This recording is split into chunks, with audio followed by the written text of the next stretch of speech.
not coming down. I never left it on the ground.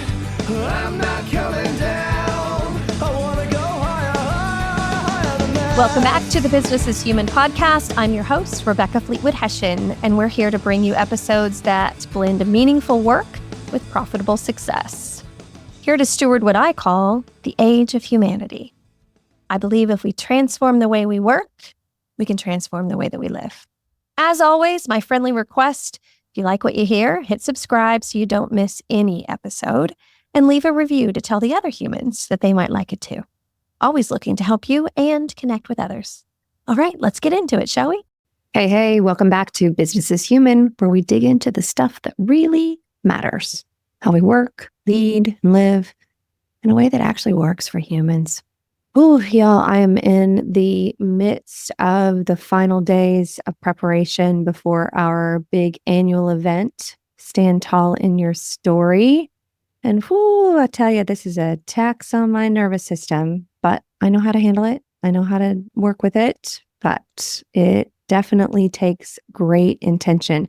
But I will say this is my 6th year for this event. And because over the last 6 years, largely because of this show and the people that I've interviewed and the people that I've worked with, I have learned so much over the last 6 years about how to prepare for this kind of spike in my cortisol, spike in my activities and calendar.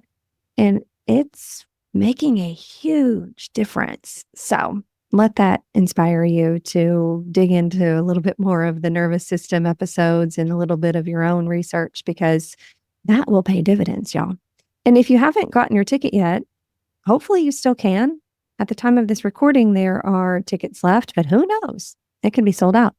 But if you go to standtallinyourstory.com, you can watch the stories from previous years and hopefully still grab you a ticket. All right. Let's get into it. Today's episode is one of those conversations that makes you stop, nod your head, and say, yeah, finally, someone is talking about this. My guest today is Emma Tekstra, and we're diving into a topic that has been wildly overdue for a shakeup. I think that how we think about benefits, well-being, and what it actually means to be a healthy human in today's workforce needs a shakeup. So, listen, we have been sold this idea that a good job is one that has good pay and good benefits. But what if the benefits that we've all been chasing, well, actually, I don't anymore, ask me about that later, they're not actually making us healthier? What if the way that we've structured work is actually keeping people sick and exhausted and stuck and on this hamster wheel? My guest today has spent decades in the corporate world advising companies on benefits and healthcare. And now she's flipping the script. Oh, you all know how much I love it when this happens. She's here to talk about why we need a wellness-first approach to, drumroll please, benefits, why the current system is broken, and how companies can actually invest in the well-being of their people without just putting money into insurance plans. So I'm not saying do away with insurance. I have a lot of clients in insurance, but we need a better focused, better balanced approach. And so how we get into some big topics to actually flourish and thrive at work. We've got to flip the script sometimes. So the business case for investing in real wellness, not just gym discounts and step challenges, but this shift is about so much more. So let's talk about rethinking success and health and how we take care of ourselves. Buckle up. This is a good one. Let's get into it. Emma, welcome to the show. I'm so glad you're here. Thank you for having me. It's interesting. You can get really just sitting at your desk, sitting at your laptop, doing your work and really just focused on your own thing. And then you raise your head up and you look around and you're like, oh my gosh, they're working on this same kind of thing I am. And so is he and so is she. And that's one of the things I love so much about social media and the ability to see into the work of others. And when I saw the title of your book, How to Be a Healthy Human, as the leader of Business is Human podcast, I said, Emma, come over here. Let's have a conversation. So I'm excited to chat with you about this. Let's just tell our tell our listeners, we're going to talk about leaders, tell our listeners, how did this book and this work and this life, give us the synopsis of how did this all come to be? Because then we're going to dive into a whole rabbit hole conversation about benefits and stuff. But how did you get here? Yeah, it's a bit of a saga, but I think it's helpful background. I'm British, you might be able to tell from my lilt, but I'm a UK actuary. So an actuary is somebody who does a lot of risk and data, and it's really not quite as nerdy as it sounds, a little bit. And mortality. And when I was in the UK, I was dealing with corporate pension plans and all of that. But the UK weather was too cold for me. So I moved to the US. I was a couple of years in New York and most of the rest of the time in California. But I've been working in big corporate, just helping big multinationals with their pension plans, but also other employee benefits around the world for like 25 years. I was doing that for one of the big 3 global consulting firms and insurance brokerages. And then a little bit more personal background. So about 15 years ago, my older son, who is now 20, it's actually his birthday today. When he was 5, he was diagnosed with Asperger's and ADHD. And to that point, he's my oldest son. I was a busy corporate executive. I just did whatever my pediatrician told me to do up to that point. So we did all the conventional stuff for 5 years. And he was sickly, had all sorts of problems. He was on some stomach kind of drugs when he was like 6 months old. Lots of ear infections and all these behavioral issues. And then it was actually the school that asked me to get him evaluated.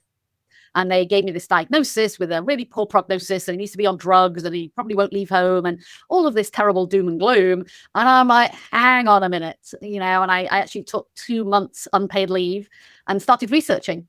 And, it just opened my eyes, and I started researching about the healthcare system and, all the pharmaceuticals and all the ways that the doctors are taught, all of the background there. And it just changed me, changed my son. He's doing fantastically. He's in another state. Praise God. Yes. Yeah. Doing aerospace engineering. He's fantastic. Totally normal, I would say. But hold on. Let's just pause for this. Your son is not doing well, and doctors are saying his life is going to be miserable. Right. And now he's in, what's the major that he's going aerospace after? Engineering. Yeah. Now he's in aerospace engineering. Oh, yeah. Yeah. He's an amazing young man. Amazing. And basically from the age of 5, we stopped doing any kind of conventional healthcare, not a pill for a headache. Not anything. And all the other things. We can get into that, but it opened my eyes. And because of where I worked for a big global multinational with lots of different businesses. I wanted to do that. I wanted to speak out. And so I moved into the healthcare practice, and I started now working with same multinationals, but more focused on things like healthcare, well-being, corporate wellness, all of that kind of good stuff. And everything was great. I mean, I love my job. I worked with some of the best people in the industry, corporate HR. I mean, I really enjoyed what I was doing. And then COVID comes along in 2020. And initially, we're all pulling together. It was an extremely busy year when you're in global healthcare and a pandemic. Pretty busy that year. And it was pretty insane, but I had amazing teams around the world. We had doctors all over the world. Most of my work at that time was outside of the US. So I was working with our teams around the world and how are we going to address this with our clients. But the clients that I worked with were US multinationals. So how are they going to address things for employees around the world? And then I was talking to our colleagues in the US. And so I'm hearing all this stuff that's going on and vitamins and supplements and getting outside and all these kinds of things that I've known about for 15 years at that point, 10 to 15 years. And then I start talking to my colleagues in the US and they're like, no, you're a crackpot. You can't be saying those things. We need drugs. And I was just like, I was so surprised. Because they knew me. They'd known me for so many years. I was so grounded in data. I mean, I had data for everything. All the right. Yeah, too much data. Anyway, so that's really what led me to the book. Because in corporate America, they just want a PowerPoint slide with maybe 3 bullets. And that's how they'll make their decisions. And it's more complicated than that, to really give the history of how we got to where we got to in 2020. So I was like, you know what? I just can't do this anymore. And it was just too hard. It was making me ill with the stress for me wanting to talk about how to help our clients make their employees healthier. And I felt like we weren't helping them. We were adding to the problem. So I left in March 2023. And I spent about 9 months writing the book. And then now I'm obviously talking about the book, but using that as not that it's my manifesto, but it kind of is. Yeah. And I work with employers who want to take a different approach probably smaller employers at this point, but that want to take a different approach. I call it a wellness first approach. We can get into that. But then also startup companies that are bringing fantastic health solutions to market. So yeah, that's why I'm here. Oh my gosh, I love this so much. And on this show, in my life, anybody who knows me knows that I'm constantly looking for the connection points between business, brain or nervous system, and the Bible.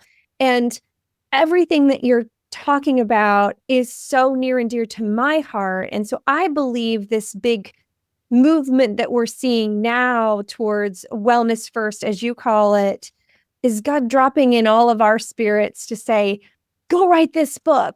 You go talk about this. You build this business, because it's going to take a collective of many of us to shift society towards what you and I now know is the way it's supposed to be, from a natural, authentic, organic health perspective, and not organic from a go to Whole Foods organic perspective, but the way our bodies are made and designed. And so my heart is just so happy when I see, oh, look, you're in this movement with me. Like, yay, us.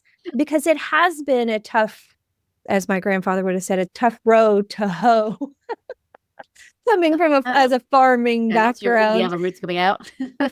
We were not celebrated for these thoughts. And in fact, there were a couple of years where I was careful about how I shared my thoughts and beliefs around this, because here, like you said, here in the US, we were the conspiracy theorists. We were the crackpots. We were the crazy ones. And I just kept thinking, it's only crazy till it works. It's only crazy till somebody else realizes that this is true. And I refuse to move away from it. So I love that you said, no more. I'm going to go write this book and do this thing. So yeah, it was definitely God pushing me to do it. And, you know, it's interesting how it came about, because I loved so many aspects of my job. I love the people I was working with. Every day was different. I had colleagues all over the world, and I was the breadwinner in my family. My kids were planning their college and all of this, and we had a life planned out. And I was just like, oh, this is so heavy, weighing so heavy on me that I have to do this. And we've gone through changes at work. We've gone through organizational changes, and some stuff happened where God's like, I've been tapping you on your shoulder for a couple of years now, and you're not moving. So I'm going to pull the rug out from under you and make you just that you can't take it anymore. And so that's what it was. But yeah, I definitely felt, you know, absolutely. Oh my gosh. The number of clients, I'm an executive coach as well. And the number of clients that I have that have this story. And then when you're in it, you're like, this is awful. This is scary. And I can now, because I've seen enough of it, can say, you wouldn't have left if he wouldn't have pulled the rug out from underneath you. And so he needs you somewhere else. Just let's go. And so I love this so much. You've got to trust. I'm not a writer by background. I'm an actuary, for goodness sake. I deal with numbers and stuff. I'd reached out to somebody she'd written in the newspaper that I was writing for, and I reached out to her on her website. I love what she wrote about. And she's a professional writer, has written several books. And it said on her website that she does writing coaching. And I was like, oh, interesting. And this was just God pushing me along. Because you didn't know that the writing coaches existed until you knew the writing coach. Yeah. So I reached out and said, well, I don't know if I can write. You know, I write reports and things. I even write marketing and research and things that go out in the world in my corporate life. But I don't know if I can actually write a book. So I sent her some things. She was pretty rigorous. It was like going to college for 6 months. I have a friend who is a writing coach, and she also ghost writes for people, and it's significant. Yeah. And it's interesting because, you know, I love the Bible, so like you, and I think it's very literal, but people don't understand. They say, oh, well, that was just written by humans or whatever. But let me tell you, when you write a book, you kind of see it, because I would wake up some mornings and there was something I wanted to write about, and I just couldn't figure it out, get it how I wanted. And I knew to just step away, go and do something else. And some mornings I'd get up, maybe go for a walk. We were talking about go for a walk, and it just flowed. Yep. And that's how I think the Bible go to the mountain and pray and see what you get. And it was just flowing through my fingers. That's what God wanted me to write down. So it was. I love it so much. Hard work, but fun experience. I love it. And I'm sure that's not, well, you're writing another one. Like now it's all been opened up, and here you go. So that's a great segue into right now in society since the industrialists came along back in the 1900s, we have this belief that pay and benefits are the key decision-making aspects of life and career. So I have a number of clients that growing up wanted to be a baker or an artist or something. And a well-meaning adult would say something like, well, you can't make a living doing that, which is code for you need something with good pay and benefits. Yeah. And so they got steered away from their authentic calling that God had for them. And now a lot of them are coming back to revisiting it. But this idea of pay and benefits really leading societal decision making troubles me so much, because traditional benefits are really rooted in fear. And there's a lot of challenges, even when you go to use the benefits that you've been paid for, because then it's about the money making model and blah. And I'm not down on healthcare professionals. I have good friends that work in benefits and their intent is to help people. So I'm not down on those people. I'm just, the system is a little skewed when I see somebody who won't take a job that they're clearly qualified for and excited about because the benefit package isn't as good as the one that they had somewhere else. That's what I'm frustrated with. And you are taking all of your experience in that world and what you know about what it takes to be a healthy human, and you're guiding and leading organizations to do that differently with this wellness first approach. Tell me, tell us all the things. All the things. All the things. How are you doing it? How are we going to do this? I want to help. Yeah, because so many people, especially in the US, they'll take a job because it's a great healthcare package. But you said it yourself. Yeah, that's based on fear. That's based on, well, I'm going to get sick because inevitably I'm going to get sick because everybody gets sick. We've normalized illness in our society. That's a whole nother separate topic. You know, it's based on fear. I'm going to get sick. I've got to have a great healthcare plan, or we're about to start a family, so I'm going to have a great healthcare plan. And it's all fear and life insurance and all of this kind of stuff. I talk about, and a little bit towards the end of the book, about human flourishing. I don't think we should be focused on good health or things like that, or even corporate well-being, which, you know, I love a lot of the aspects of corporate well-being, but corporate well-being we talk about tends to be your physical health, your emotional health, maybe your social health, perhaps your career and purpose. And then the last one's your financial health. I'm sorry, the longest living, healthiest, happiest people in the world, the blue zones you might have heard of. They are some of the poorest people in the world if you were traditionally going to look at their bank account. They're growing all their own food in their backyards. They don't have a regular paycheck and they don't have access to modern healthcare at all.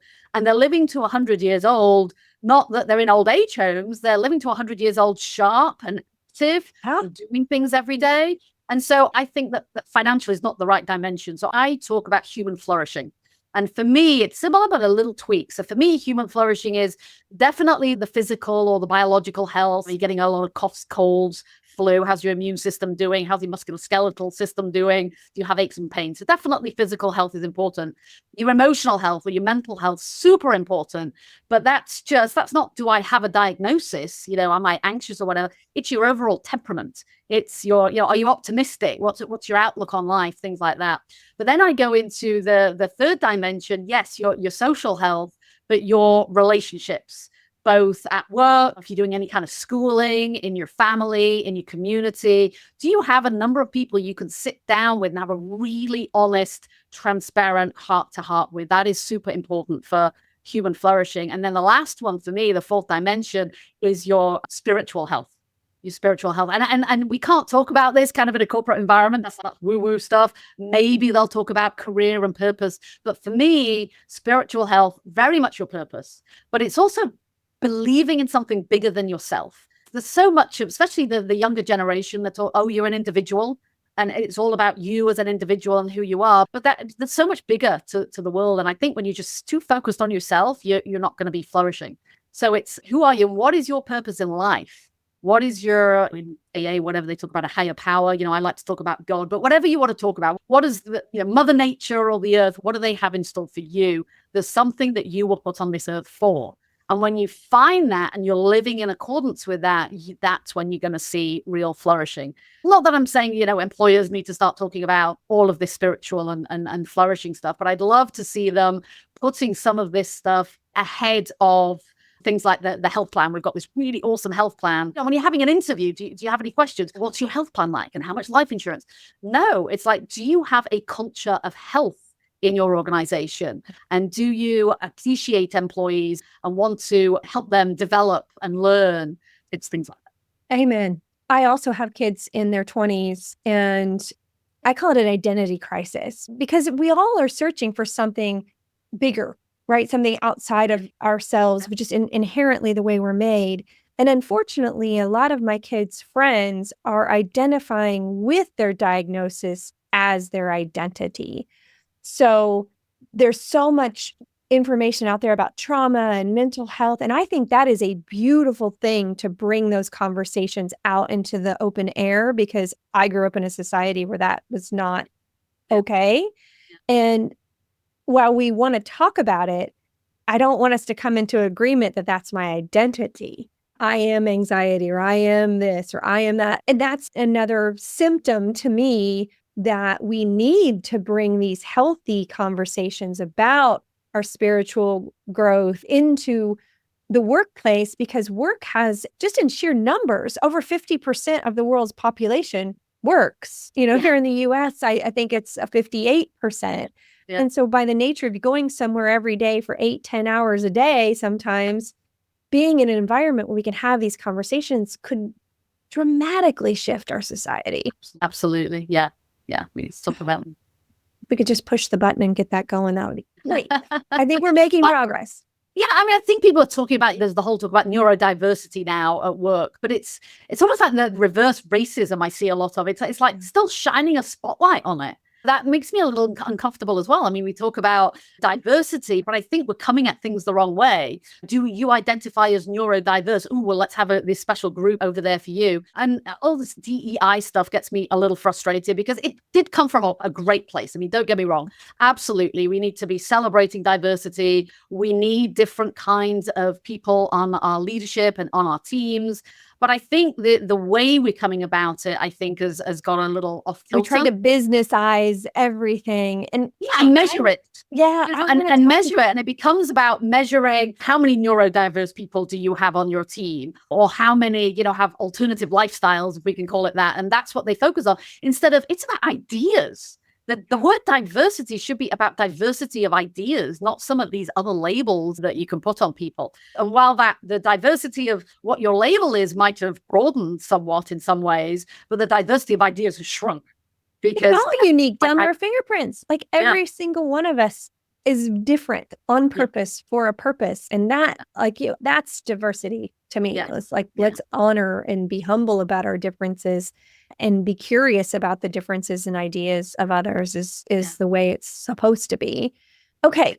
So wellness first, benefits looked at through the lens of wellness first. What does that look like? So let's picture that I'm a business owner and I've got 50 employees, and you're consulting me on how to go to market or talk to my employees about a wellness first benefits. Is that kind of practically how you work? Yeah, absolutely. So we would look at what you're doing today, but then look at how much money you're spending on the health plan. How much money, and if you're, only got 50 employees, you've got a fully insured health plan. The bigger employers, they actually self-insure it. So they're literally paying all the claims themselves.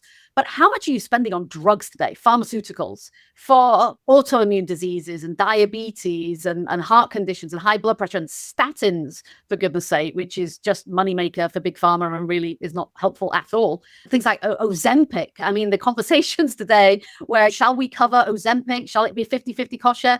That is the wrong conversation, guys. That is the wrong questions to be asking. So instead, you've got to help guide your employees to what is actually going to make them healthier. So instead of subsidizing those kinds of drugs, maybe you subsidize some of these new solutions that are in the market. And it might be that you're not aware that there's these other kinds of solutions, but so let me give you a little primer on them. So it started, I don't know, more than a decade ago with diabetes. So diabetes, it's not something that you die very quickly. It's clearly not a, really acute condition that you're going to die tomorrow. It's just something that people live with. And so you thought, well, oh, you're diagnosed with diabetes. You're going to have that for the rest of your life. And here's a few little drugs that might help you. And maybe you should eat a little bit better. But now you're labeled as a person with diabetes.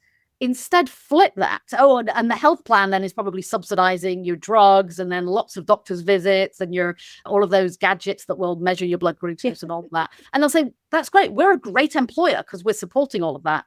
But I'm saying, no, you're not really, because you're just continuing the notion that there's somebody with diabetes. They're going to be off work a lot with lots of doctor's appointments, and they're only going to get sicker and sicker and sicker because that's what happens with diabetes and the way it's managed. So instead, there are these health solutions like Omada, Vida, Livongo, and then some of the new age ones like Signos, Twin, Digme. I can give you all of these for the show notes if you're interested. There's a whole bunch of health solutions that say, hey, come along. We're going to get you off the drugs. We're going to give you a nutritionist. We're going to give you a coach that you can chat with in the middle of the day. Oh, I just had a piece of cake. What shall I do?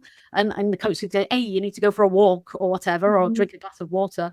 But they aim, and the employers can subsidize these programs, and they're a fraction of the cost of the traditional way of managing something like diabetes. They're maybe $100 a month, something like that. And it actually reverses the diabetes, but it teaches you a new habit. I actually tried out Signos. You wear a continuous glucose monitor for a little while, and it pairs with an app on your phone. I don't have any issues at all. I'm just curious. I want to get one just because I'm curious. Yeah, it was curiosity. I write about these things. I wrote about my whole experience. I love testing things out myself and experimenting, because then I can help people more. I got my husband to do it as well. So we've all this continuous glucose monitor, and it shows your spikes. So you eat something and it shows how much it spikes your blood sugar. So over time, you track your food and what supplements and your exercise and how much water you're drinking and your sleep. So it's teaching you all the different things that are going to affect your glucose. And the problem with diabetes is really the spikes. It's not necessarily your absolute level. So it teaches you to monitor it. Me and my husband had quite some fun with this. He said, you know what? I'm going to have a cheeseburger this lunchtime just to see what it does. And you test it out. So it might be, okay, I'm going to have some oatmeal, and I'm going to eat just this oatmeal plain with my cup of coffee, and I'm going to see what that does. And then the next day, I'm going to add some nuts to my oatmeal, or I'm going to have some nuts before that or something else, and see that actually that doesn't spike your blood sugar quite as much. It kind of, because everybody's body is different, just like we said. Absolutely. Everybody's different down to our fingerprints. Yeah. So Yeah. we can't say, if you're diabetic, don't eat oatmeal. If you're diabetic, don't eat this, because we are so different. Yeah. We've got to see how it impacts our spikes, exactly. right? And you've got to take your ownership. You can't go to the guy in the white coat and they give you a particular, even if they give you a particular diet, a lot of them don't, they'll just give you drugs. Right. But your body is terribly different. And so these kinds of solutions will work you through that. It will make you take ownership, but it'll also teach you what to look for. So for me, I found if I ate something, maybe a piece of toast that was kind of high glycemic index, I would go for a walk and it would totally not spike my blood sugar, just doing something little like that. Some people, they can work out a little bit or do some squats or run up and down stairs. There's different things. Some people, drinking a glass of water before you have something is going to help you. So anyway, so there's those kinds. So subsidizing something like that. If you have something like, give you another example, you've got an autoimmune disease. So you've been diagnosed with rheumatoid arthritis or multiple sclerosis or these kinds of things. And that is a horrifying diagnosis when it's given to you. It's very scary. This is it for the rest of your life. We can mitigate the progression, but this is what you're going to have now. It's not true. You can reverse those things. And a lot of things that they put a label on like that, it's some complete other thing. There's a lot of Lyme disease. You get bitten by a tick. You're dealing with Lyme disease, and it can look very similar to MS. And so there's these companies out there. So Parsley Health, I love the name of that one. The Parsley Health, is one of those, Well Theory, SIBA. There's a bunch of those kinds of companies, and they help you with an autoimmune disease. The drugs for those are like, I think it's Humira is maybe something like $30,000 a year. You think about the cost of that.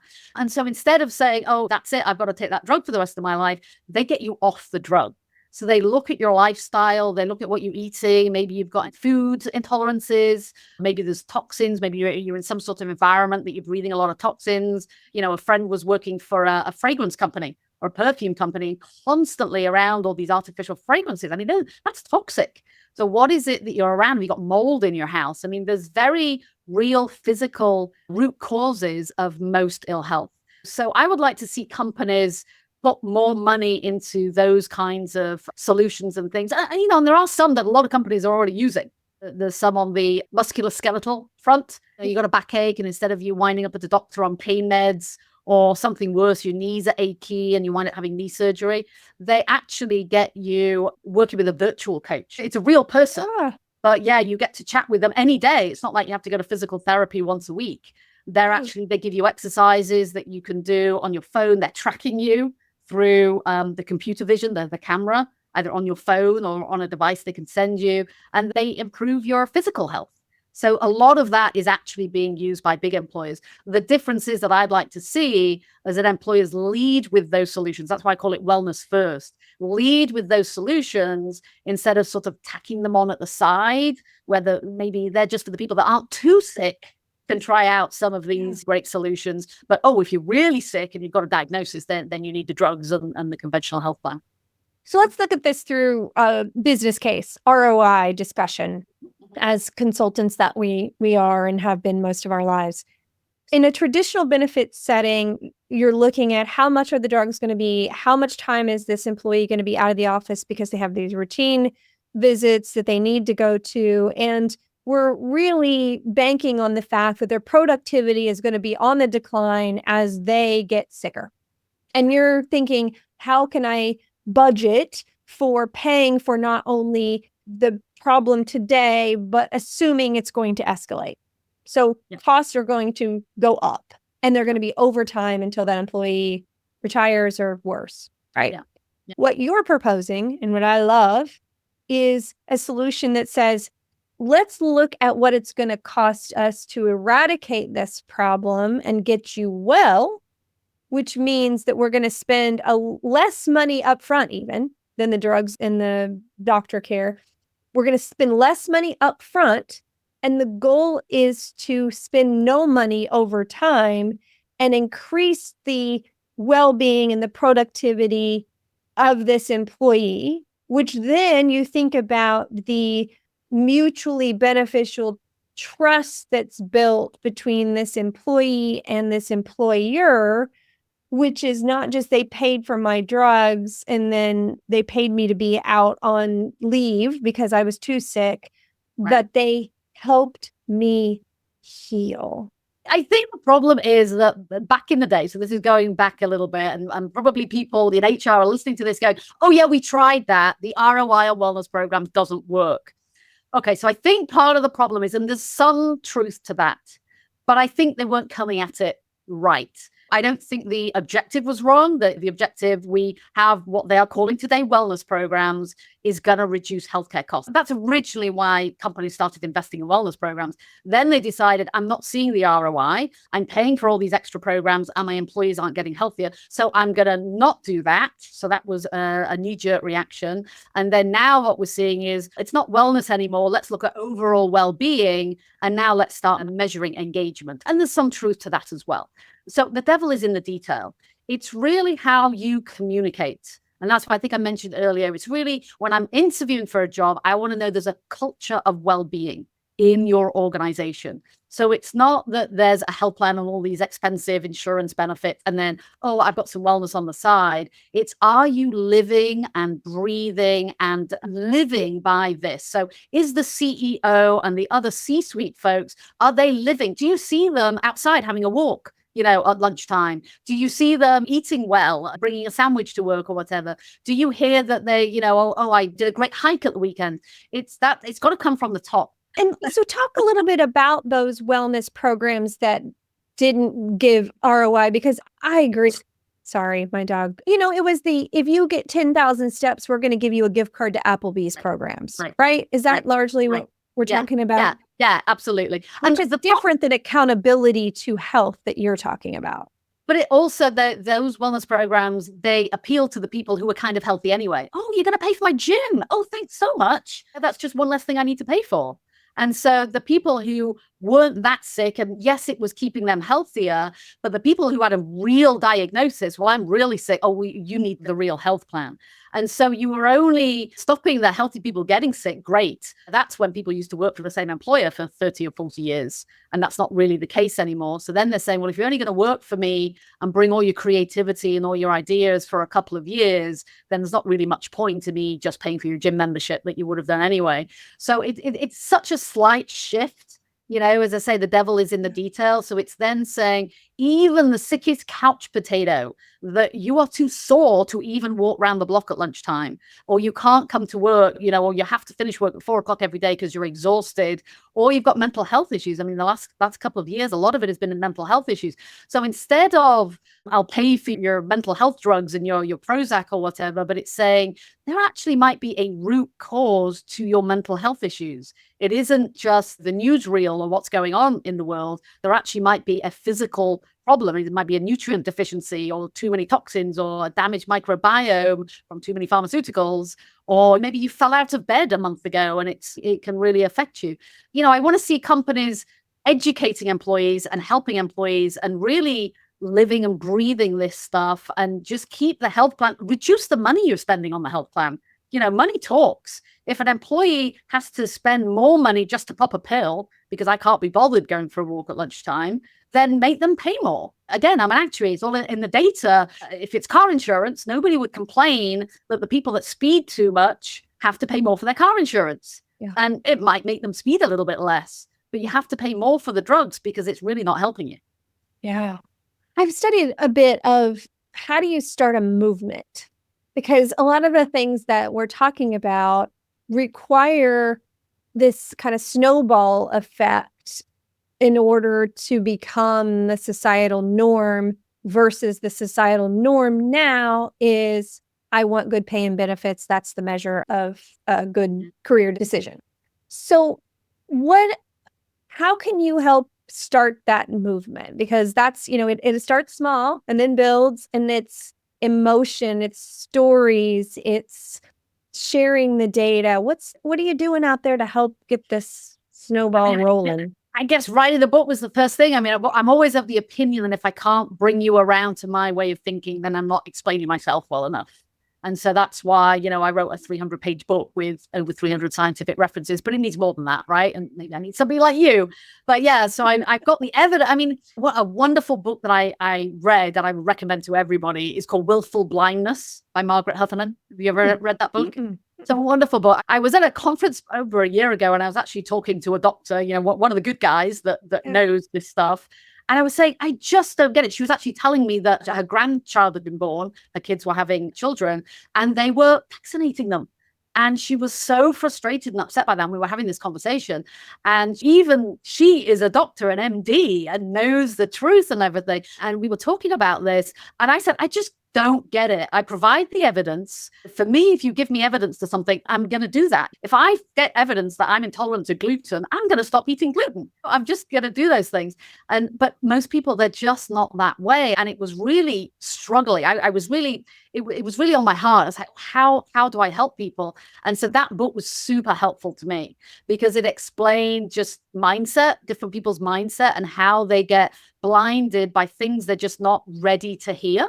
A lot of people, they're not ready to hear that their health is in their hands, that the way they've lived for the last decade or 2 decades is what's led to whatever their current health problem is. And doesn't have to be a physical health problem. It could be a mental health problem, whether it's a big diagnosis, schizophrenia or bipolar disorder. Even more so if it's mental versus physical, because that has more barriers to it. Mm-hmm. Absolutely. I mean, your brain is just another organ, right? And it actually needs more nutrients and uses up more energy than any other organ in your body. And so it's going to be the first thing to go. We hear so much about the rise of Alzheimer's and dementia and stuff, but what you're not hearing about is it was your lifestyle that led to that. And I think people aren't ready to hear that. And so that's certainly part of it. The answer is out there is a big problem that we have from a societal perspective.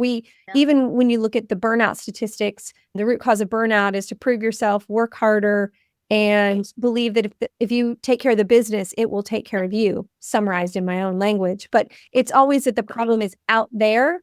The solution is out there. And so taking that personal accountability for it is job number one.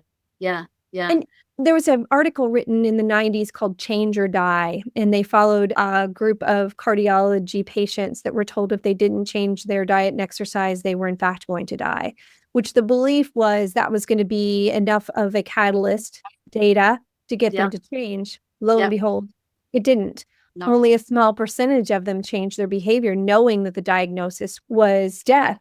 And so what they found were the ones that did change, they had some common characteristics. One was it's not fear of death that gets us from stopping bad behaviors. It's the hopeful joy of what could be. So the ones that did change their behavior wanted to live more than they were afraid of dying, which we could go into a whole biblical discussion about love and fear, right? All of our thoughts come from love or fear, God and the devil in a battle, right?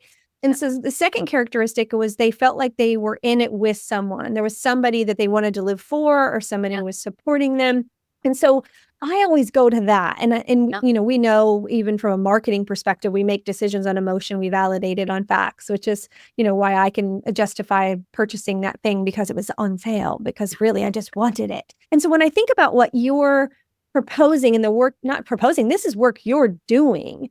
The more we can get stories or how we process information, the more we can get stories of actual organizations and leaders that are making this shift to wellness first with their benefits, we can start to get more of a flywheel. So where are these people hanging out? How can I be friends with them? Where are these businesses? They're in every organization. I mean, they definitely are. I mean, one thing that I will push organizations is to find those wellness champions.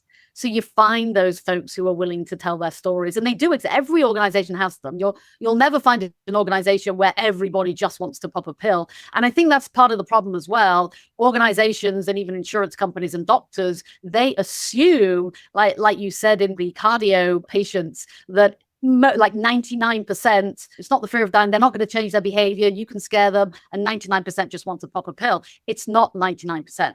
The majority of people, if you can give them, again, it might be something to live for. It might be to show what somebody else has done. It might be give them a goal to run a marathon for charity, or they're having their first grandchild is going to be born and they want to have the energy to get down and play with them on the floor or take them to the swing. You know, whatever it happens to be, I think that's the majority of people, but they just need a little bit of encouragement through stories and through support from their employer. You know, if they're not feeling well and the first thing they see on their employer's intranet is here's the doctor to go talk to, then that's what they're going to do. Oh, and we're going to pay for all of that, and we're going to pay for the pain meds.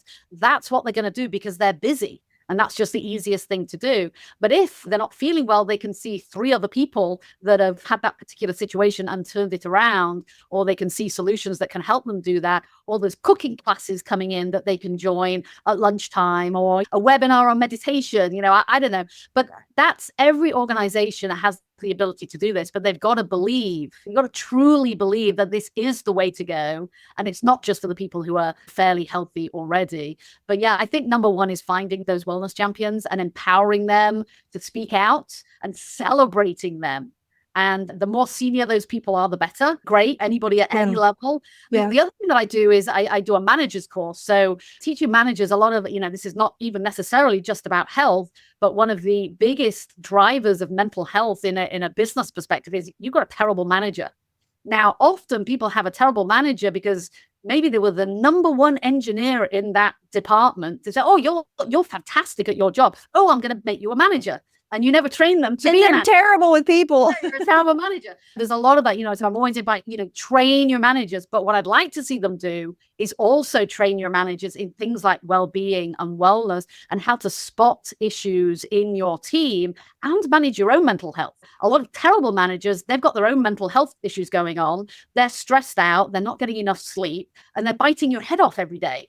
That's not a great manager. So part of that manager training needs to be well-being training and understanding all of this health stuff as well. So I think those are 2 things that employers could really move the needle and get that snowball effect. Yeah. And it didn't do us any good that those of us who looked at holistic health were looked at as conspiracy theorists. So we got pretty quiet for a long time. And I really do hope that with this new administration that was sworn in yesterday, that the health conversation continues. It seems to be real. I mean, we've already got rid of red dye.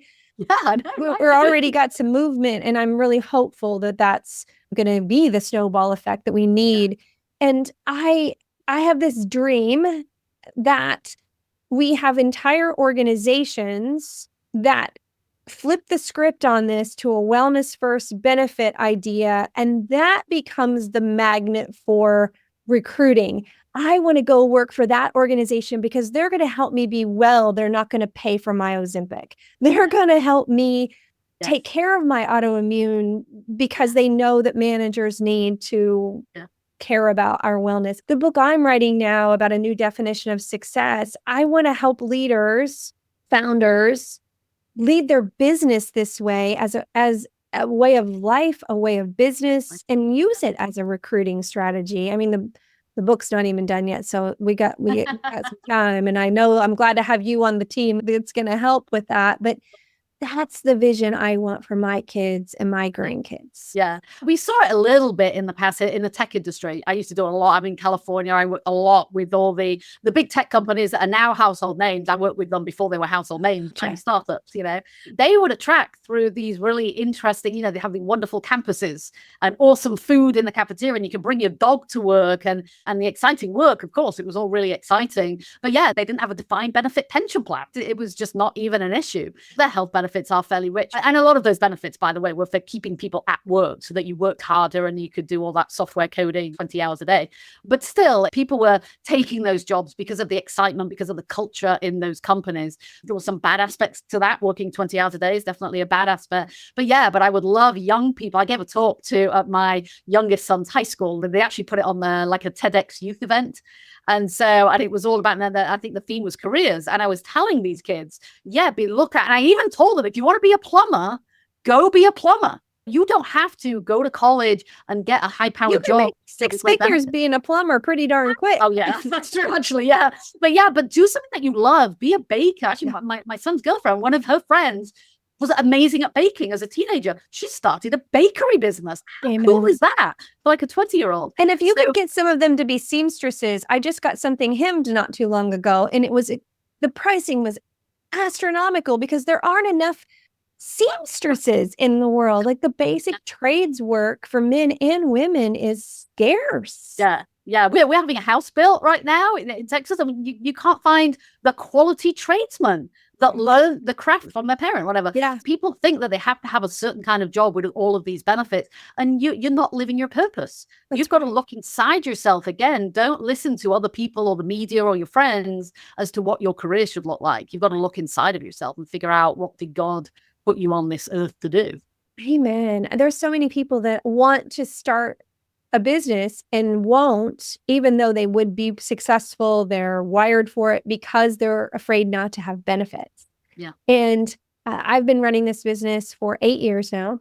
And when I first started it from my divorce, I was responsible for the benefits of our kids because of my earlier career and breadwinner and all that. So I did purchase benefits, which were outrageous for a little while. But then as my kids aged out, I started looking at the fact that I only go to functional doctors, which aren't covered in my benefits. Exactly. I go to the chiropractor, I go to the massage therapist, I go to the sauna, I go to all these places for wellness that none of that's covered.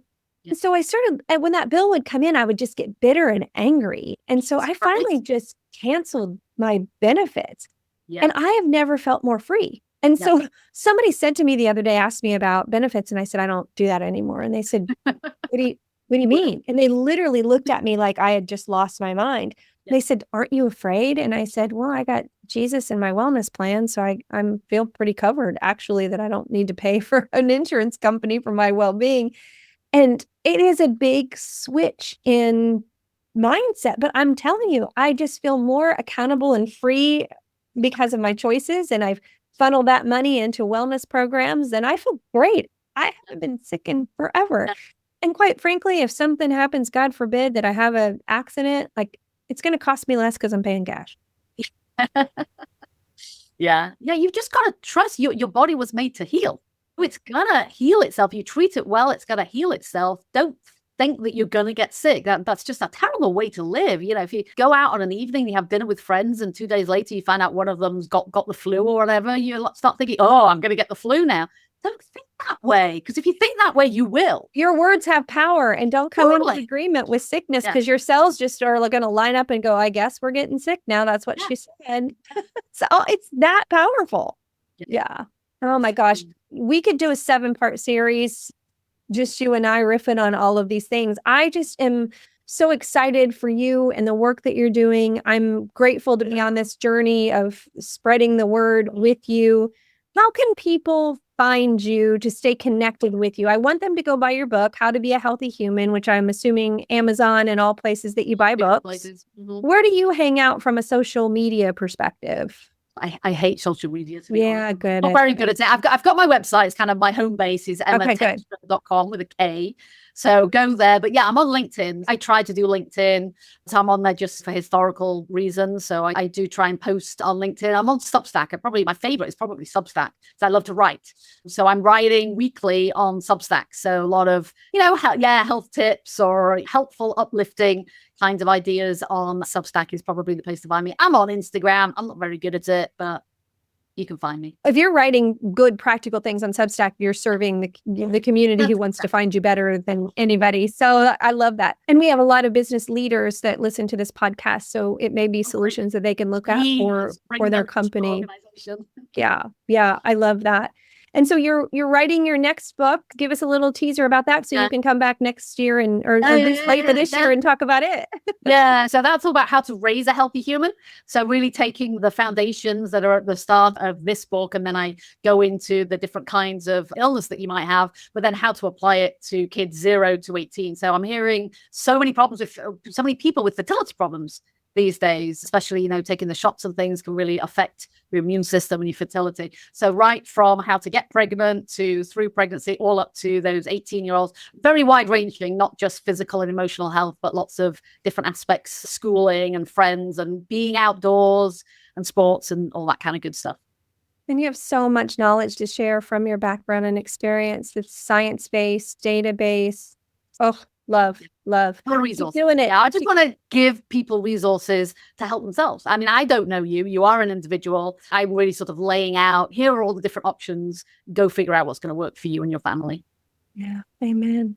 Let's stay connected. Let's be friends. Absolutely. Yeah, no, this is great. As soon as I saw all of your details and your background, I'm like, oh, gosh, this is great. I'm glad that we've been connected. It's great. Yeah, absolutely. Thanks for being here. And you let us know when that next book is ready and we'll have you back on the show. I certainly will. Thank you so much for having me.